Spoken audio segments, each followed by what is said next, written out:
need some water. You're going to need something to wash it down with. Also notice it's starting to get broken up into a lot more pieces, which is good. That's what we were shooting for. We're going to keep shooting for that. I'm going to put you guys back over here again. I hope that you can see exactly what I'm doing. It's hard for me to do both. I'm going to grab a drink of iced tea here. Love to have the iced tea. You got to have the iced tea. Lipton, put 3 things of Splenda in it. It's wonderful. So this is coming along really nicely. Really happy with this. Just chopping up the rest of the pieces of ground beef that are in here, making sure that they're that little pellet size that we were talking about. Remember, we were talking about how to get everything to be in pellet size. We do not want any big chunks. This dish does not taste good with big, huge chunks for some reason.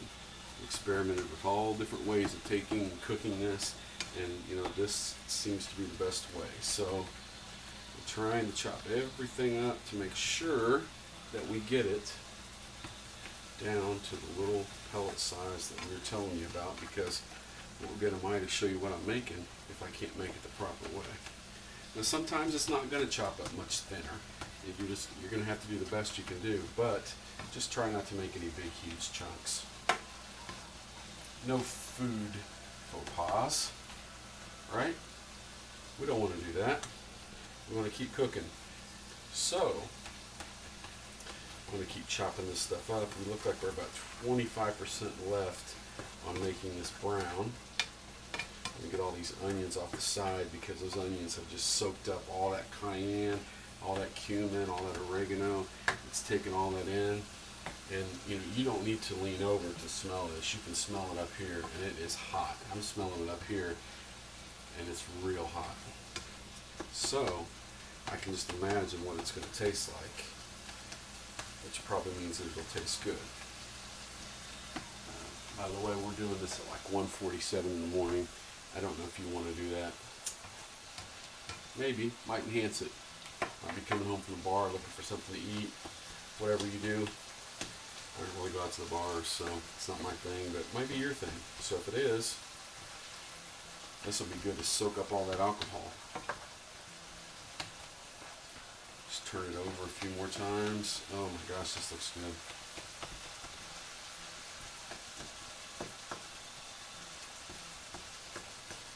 Hopefully, if I put this up on YouTube, a couple of people look at it and comment, see what they think. See if they try it. I mean, I'd like somebody to try it. That's the whole point. Besides me having this video of watching myself be able to cook, I would like somebody to give this a try and say, you know what, I tried it, it wasn't for me, or I tried this and it ended up tasting really, really good, and I liked it, and I'm going to give it a go. So, something that I'll add to, the family menu or something like that. Just give it a try. Not real expensive, so you probably got the materials around there. Maybe you got some frozen ground beef out there. Excuse me, unfreeze that ground beef. Thaw it out. And let's see what you can do. Alright, so I'm going to put some ancho chili in now, okay? Williams and Sonoma, you can use any kind you want. I found this at, I first went to Penzeys, and then I went to Williams Sonoma, found it there. It's a good brand. Brings a whole different kind of kick to the party. Probably about a tablespoon of that. You know what, I'm going to go light on this stuff. I'm not going to put much more in it, just because I can see the color of it. I can see that we've already got a good amount in there, and I'm going to keep it like that. But normally I'd probably throw another 2 tablespoons in there.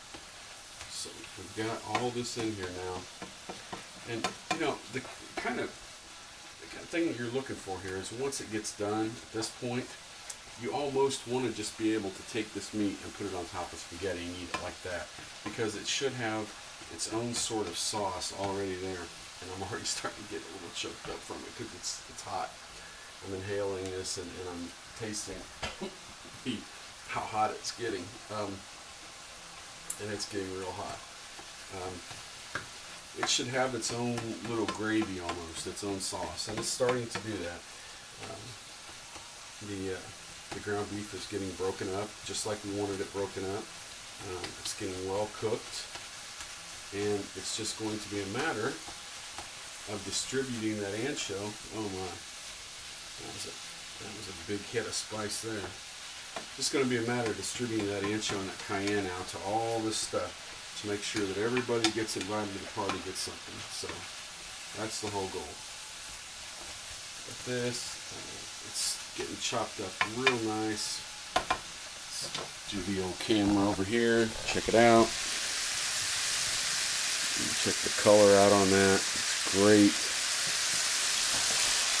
Move all that aside. There's all that gravy we were talking about. Look at that. There we go. Look at that. Nice. We're going to put you back down here. We're going to try to finish this dish off, okay? So here we are. We are going to stir this up. Probably got another 2 or 3 minutes here. We have some ragu, old world style, traditional. It's just the basic sauce, not meat flavored, not mushroom flavored, anything like that. It's just the basic sauce. And the only reason that you're using the sauce is just to make it easy with the ladle. Give it some water consistency as opposed to just putting the meat right on the spaghetti. You could do that. It would probably taste wonderful just like that. But the addition of the ragu, in my opinion, just is great. I've tried other brands. I'm not a fan of the other brands. This is the brand that I enjoy. It's the one that I always get. They're usually on sale. So pick that up. Old world, traditional. That's what you want. Now, we're to that point where everything's chopped up. The ground beef's cooked. I'm just going to go ahead and open this up. And we're not going to put a lot in. We're going to put probably about 1/3 of the jar in.